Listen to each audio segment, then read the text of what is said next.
حضرت عبداللہ بن جعفر رضی اللہ تعالیٰ عنہ ایک مرتبہ جنگل میں تشریف لے جا رہے تھے۔ راستے میں ایک باغ پر گزر ہوا۔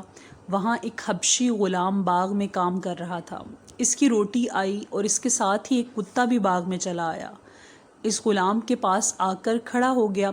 اس غلام نے کام کرتے کرتے ایک روٹی اس کتے کے سامنے ڈال دی۔ اس کتے نے اس کو کھا لیا اور پھر کھڑا رہا۔ اس نے دوسری اور پھر تیسری روٹی بھی ڈال دی۔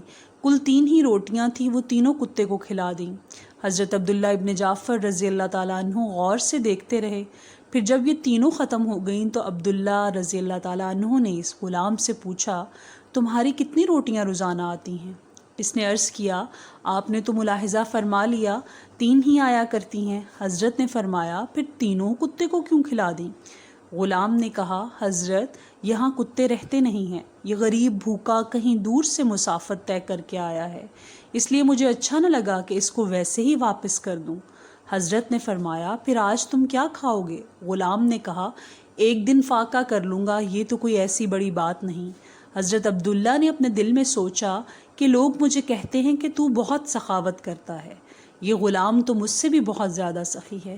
یہ سوچ کر شہر میں واپس تشریف لے گئے اور اس باغ کو اور غلام کو اور جو کچھ سامان باغ میں تھا سب کو اس کے مالک سے خریدا اور خرید کر غلام کو آزاد کیا اور وہ باغ اس غلام کی نظر کر دیا۔ سبحان اللہ۔